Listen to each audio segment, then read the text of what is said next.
En manchette, aujourd'hui, retour sur la visite de Bernard Drainville à Berthierville et à l'île du Pas.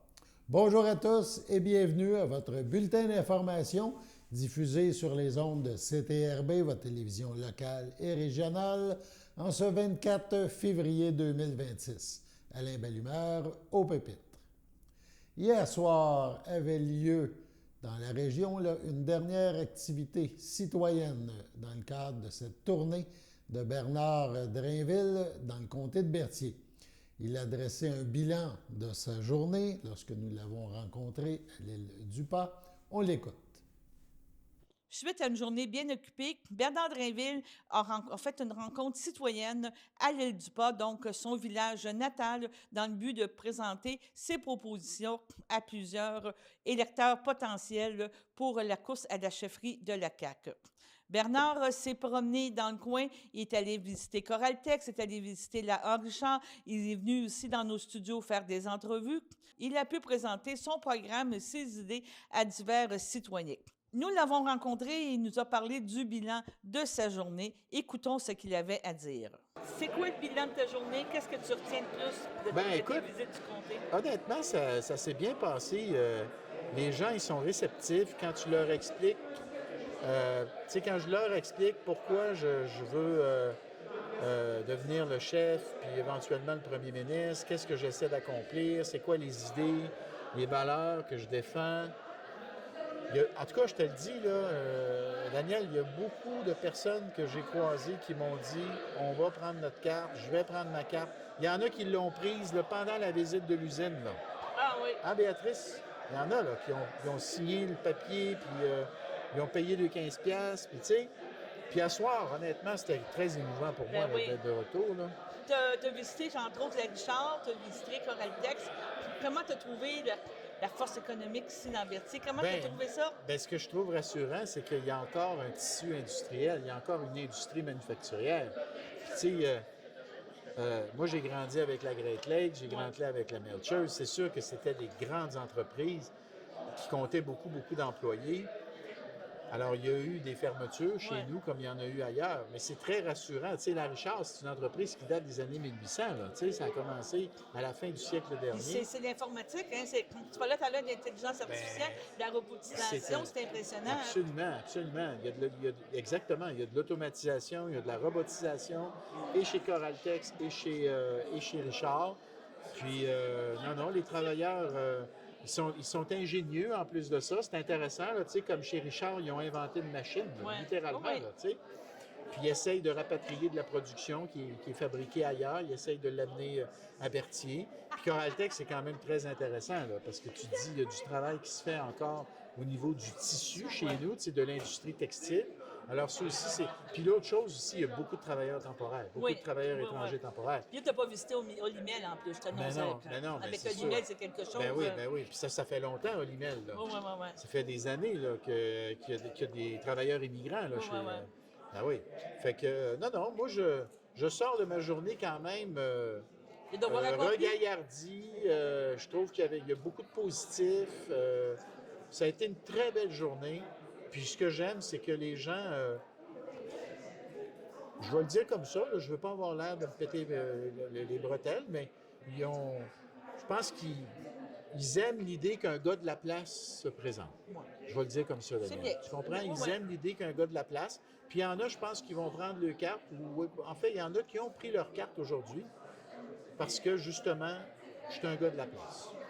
Donc, on va te souhaiter bonne chance. Ben merci. On va suivre la campagne. On suit ça certain. On va regarder ça jusqu'au mois d'avril. Jusqu'au 12 avril, Daniel. Parfait. Jusqu'au 12 avril. Merci beaucoup, là. Merci. Cette rencontre s'est déroulée donc hier soir à l'église de l'île du Pas, la municipalité qui a vu grandir Bernard Drainville. Revenons avec la suite de la conférence de presse qui a eu lieu il y a quelques jours à l'occasion du lancement du quartier universitaire. On rappelle que la ministre de l'Enseignement supérieur, Martine Biron, accompagnée de plusieurs élus et partenaires, a annoncé un financement de 550 000 $ qui servira à la mise sur pied d'un bureau de projet essentiel à la planification du futur quartier universitaire. L'objectif est de permettre à près de 1000 étudiants et étudiantes de poursuivre leur études supérieures à proximité de chez eux, notamment dans des programmes jugés prioritaires pour la région de la Naudière, l'éducation, les soins de santé, les technologies de l'information et les sciences administratives.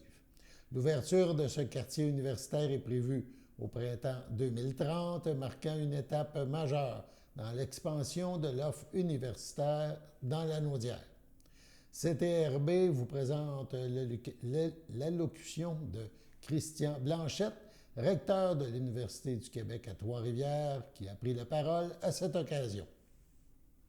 Mais aussi Julie Lefebvre, qui dirige le département de psychologie qu'on a commencé à déployer cette année ici et qui se retrouvera éventuellement dans le quartier universitaire, et Mme Marie-Pierre Gagnon-Giroir, qui dirige le programme de psychologie. Merci d'être là pour cette annonce. Écoutez, c'est une autre étape qui se franchit pour le quartier universitaire de l'UQTR à Terrebonne, mais qui est là pour l'ensemble de la Naudière. C'est vraiment un outil de développement. C'est une vision partagée par l'ensemble de la communauté. Et en fait, ce projet, il progresse grâce à une mobilisation et un consensus régional autour vraiment de l'importance de la présence d'une université dans la région. C'est un projet, une mobilisation vieille de 20 ans. Plusieurs d'entre vous y avaient travaillé depuis très longtemps à ce projet. Mais pour moi, c'est un peu plus de 5 ans de travail ardu. La première conversation que j'ai eue avec la mairesse Deschamps de Repentigny, c'est en janvier 2021, où je lui posais la question « Pourquoi ça ne s'est pas encore réalisé? » Et je lui ai présenté une vision qui est celle qu'on voit dans le quartier, de pouvoir avoir une université qui se déploie sur plusieurs années et évolue. Donc, ce sont les maires et mairesses de la région, la table des préfets, la députation régionale et nos ministres qui ont rendu ce projet et qui rendent ce projet possible. Mais c'est aussi toute la communauté économique de la Naudière qui soutient le projet. Avec l'appui financier qu'on annonce aujourd'hui, nous allons pouvoir poursuivre la réalisation des plans et devis qui permettront au projet d'avancer, de ne pas attendre une annonce finale. Au terme de ce projet, notre objectif, c'est vraiment d'élargir l'accès à toutes et à tous à l'université à la Naudière. Et il y aura des jeunes, il y aura aussi des moins jeunes, on le sait, qui viendront.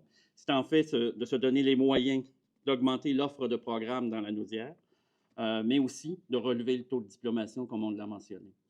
Tout ça, c'est de contribuer à la réussite scolaire et de faire en sorte que les jeunes de la Naudière puissent choisir de faire un DEP, puissent choisir de faire un programme au cégep, ou puissent choisir d'aller et de continuer à l'université. Et c'est ce qu'on veut leur offrir, cette option d'avoir le choix.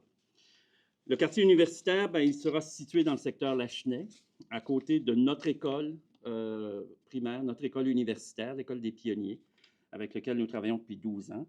Elle accueillera dans sa première phase 1000 étudiants. Elle proposera des programmes, on parle ici de baccalauréat en éducation préscolaire, en enseignement primaire, en psychologie, en sciences comptables, en travail social, des certificats en éducation, en comptabilité, et ainsi qu'un diplôme d'études spécialisées supérieures en sciences comptables. C'est une offre qui est complémentaire à ce qu'on fait à Joliette et à l'Assomption. L'objectif, en fait, c'est que c'est un début. C'est un début. Déjà, beaucoup d'autres départements dans notre université ont levé la main en disant « nous aussi, on veut y être ». Donc, c'est avec cette carte de programme qu'on commence. On veut que ce quartier universitaire soit un milieu de vie stimulant, à la fois pour le corps professoral, mais surtout pour les étudiants.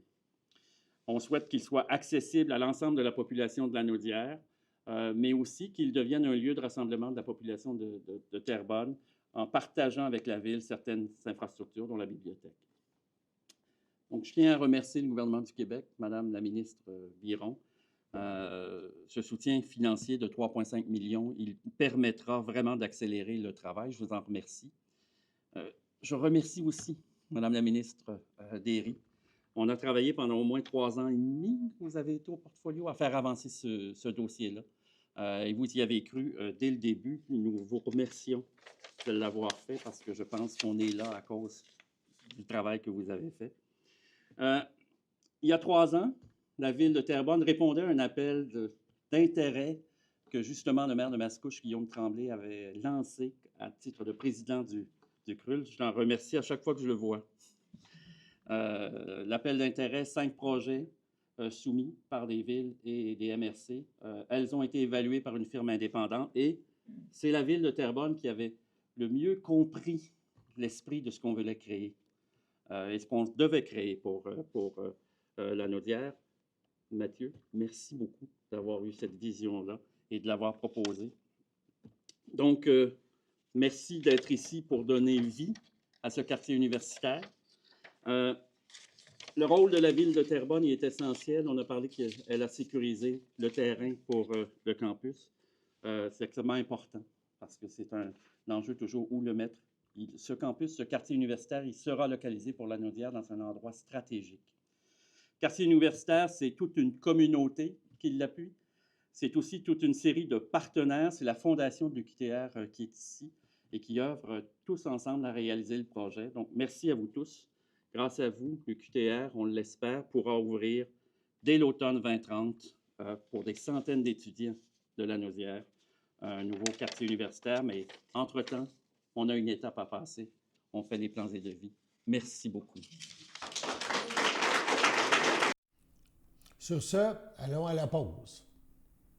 Votre station de télévision de Berthierville vous invite cordialement à son bingo hebdomadaire télédiffusé tous les samedis matins dès 9h30.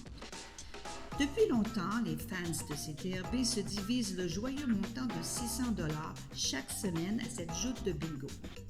N'oublions pas non plus le super bingo mensuel d'une cagnotte de 2000 $ que vous pourriez vous partager chaque premier samedi du mois. Un moment de fébrilité qui pourrait devenir payant pour plusieurs d'entre vous. Pour vous procurer ces fameuses cartes de jeu, les dépositaires participants sont à Berthierville, le dépanneur Formule 1, la station-service Armois sur le boulevard Gilles-Villeneuve, le marché IGA Extra Famille Mondor sur la rue Gabriel Brissette, le marché Métro Boucher sur la rue Notre-Dame et la pharmacie Proxime sur la rue Frontenac. À Saint-Ignace-de-Loyola, le dépanneur Proxy sur la rue de la Traverse, la boucherie Aldo sur le rang Saint-Michel. C'est donc un rendez-vous hebdomadaire chaque samedi matin à 9h30 sur les ondes de CTRB, votre télévision locale et régionale, celle-ci toujours en haute définition. Toute l'équipe de CTRB vous remercie de votre fidélité et vous souhaite bonne chance.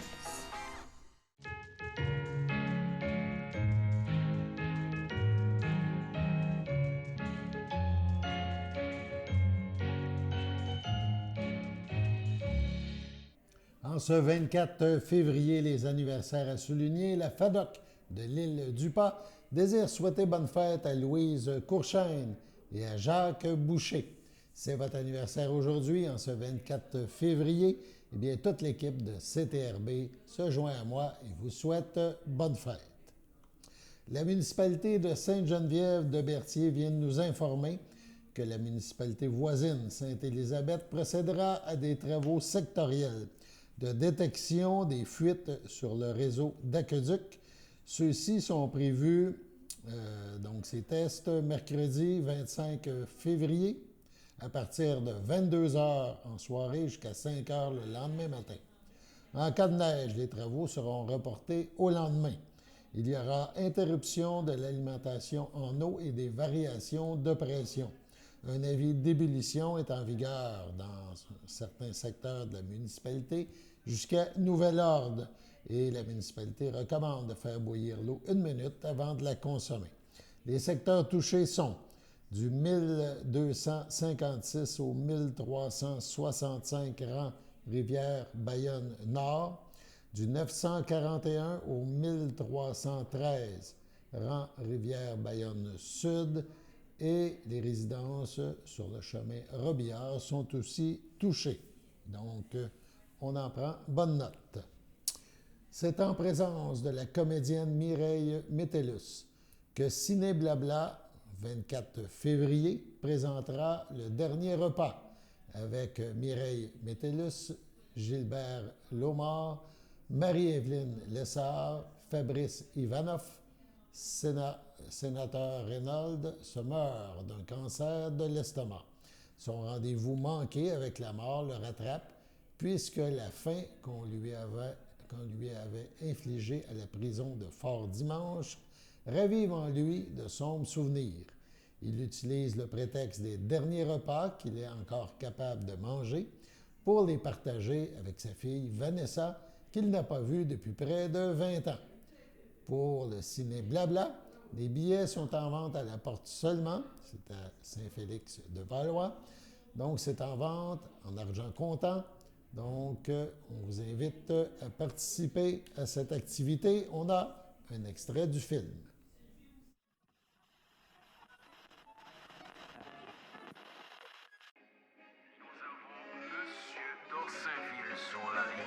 Pas comprendre pour qui ça. Lorsqu'il est question de parler de Jean-Claude Duvalier, les gens ne disent que du mal de cet homme. Alors, chien, il me semble que sous sa présidence, c'était nettement mieux qu'aujourd'hui. Mais aujourd'hui, Haïti, c'est un pays où hier sera toujours mieux que demain.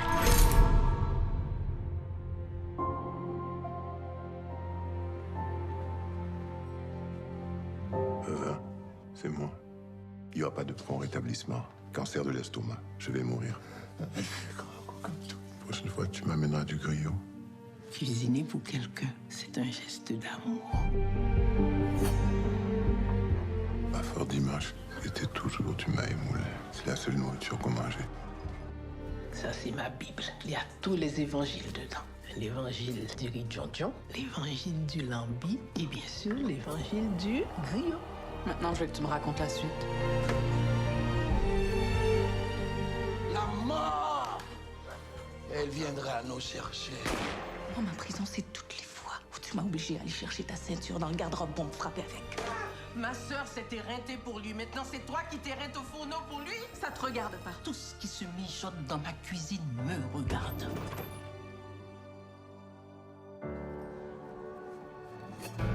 La soupe jaumou, c'est ce que les esclaves en Haïti ont mangé le jour où ils ont pris leur indépendance, quand ils se sont affranchis des colons français. Tout le courage de nos ancêtres était là-dedans. Celui qui la mange devient plus fort et se libère de ses souffrances. C'est pas ce qu'on mange à notre dernier repas qui compte. C'est avec qui on partage.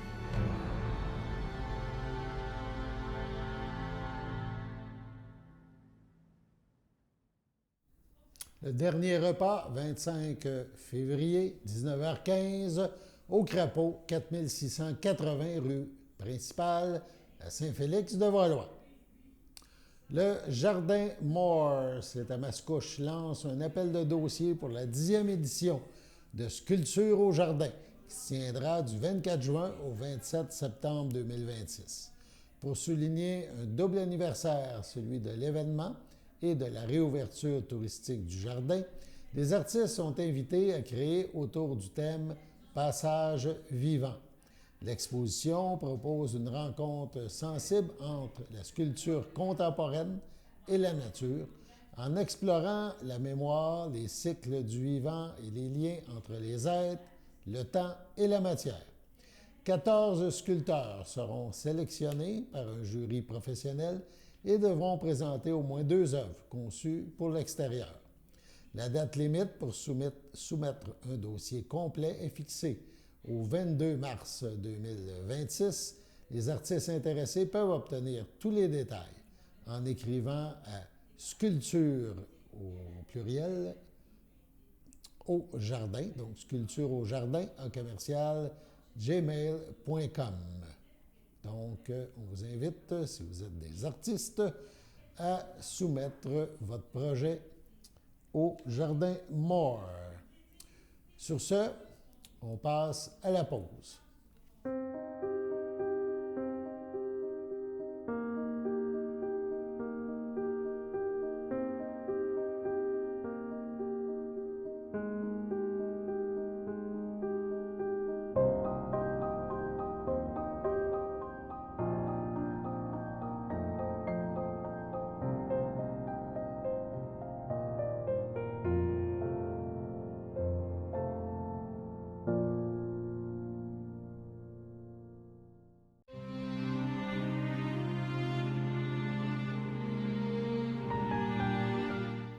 la Villa Berthier, le 8 février dernier, à 90 ans, est décédé M. Claude Rousseau, époux de Mme Alice Fafard, demeurant à Berthierville, autrefois de Saint-Barthélemy.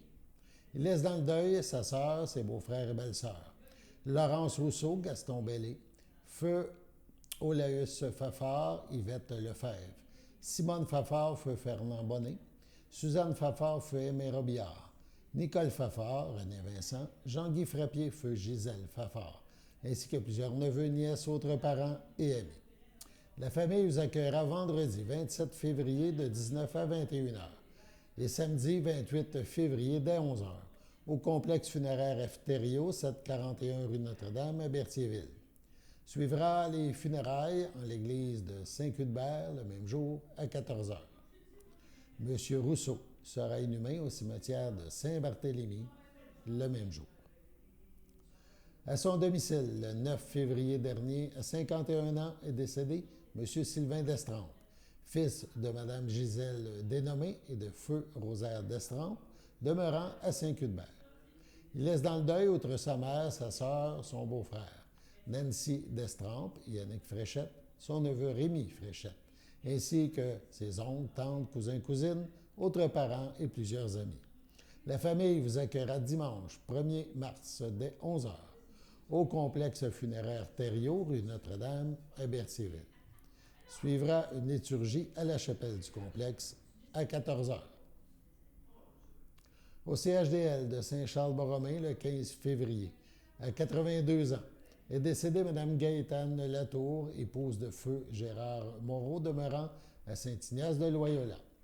L'ayant précédé son fils Daniel, elle laisse dans le deuil ses fils, Marc Moreau, Lucie Majot, Luc Moreau, ses petits-enfants, Jean-Sébastien Moreau, Frédéric Moreau, Valérie Moreau et des chevaliers, ses arrière-petits-enfants, Daniel, Éléna, Raphaël et Élie, son frère, ses belles-sœurs et ses beaux-frères.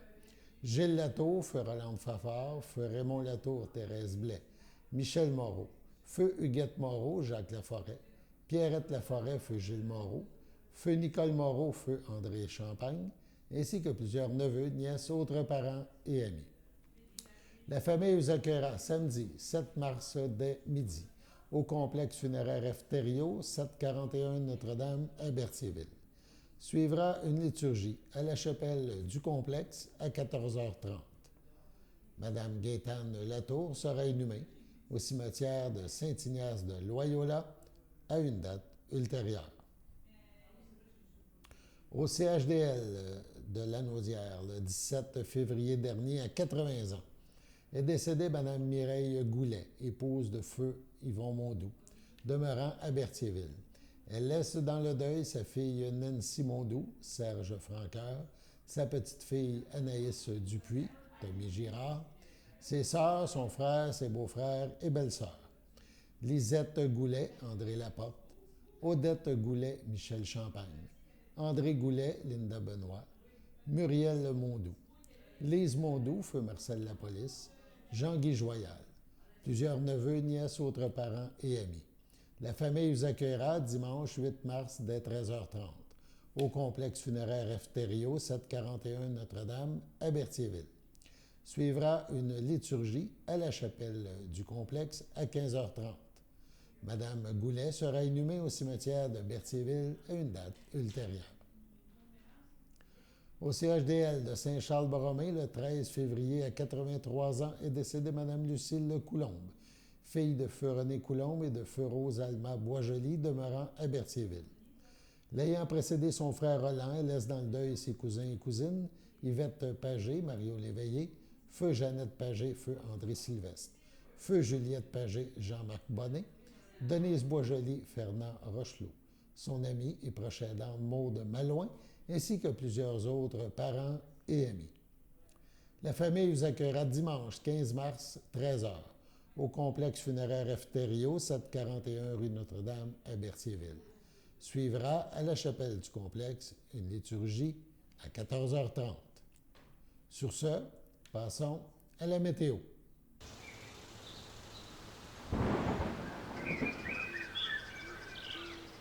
Bienvenue à votre météo de cette semaine. Aujourd'hui, mardi soir, ce sera des passages nuageux une température de moins 13, un temps ressenti de moins 21. Mardi nuit, ce sera des averses de neige isolées, une température de moins 17, un temps ressenti de moins 24, moins de 1 cm de neige. Mercredi matin, ce sera quelques flocons, une température de moins 13, un temps ressenti de moins 21, environ 1 cm de neige. Mercredi après-midi, ce sera de la faible neige, une température de moins 4, un temps ressenti de moins 8, environ 1 cm de neige. Mercredi soir, ce sera de la faible neige, une température de moins 4, un temps ressenti de moins 9, environ 1 cm de neige. Mercredi nuit, ce sera des averses de neige isolées, une température de moins 7, un temps ressenti de moins 14, moins de 1 cm de neige. Et voilà, c'était tout pour votre météo.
Salut tout le monde! Ici Daniel Grenier pour vous parler des télévisions communautaires autonomes. Et si ce médium n'était pas là, voici à quoi ressemblerait mon message. Oui, c'est triste, un plan noir. Ça aurait pu être beaucoup plus triste si j'avais rajouté cette petite chanson triste sur le plan noir. Mais bon, là n'est pas le point. Diversité de contenu, gestion indépendante locale, sans oublier une participation active à la communauté. Et j'en passe. Et j'en passe beaucoup à part de ça, car la TCA, c'est beaucoup plus que ça. Ah oui, la TCA, c'est nous. Hey, ça ferait un bon slogan, ça. Plus que la TCA, qu'est-ce que c'est ça? Ben oui, ça serait meilleur que ça. En tout cas, la TCA est un incubateur de talent, là où la créativité est célébrée. Ensemble, encourageons les télévisions communautaires autonomes. Salut! Toi qui écoutais ce message. J'ose ma télé communautaire.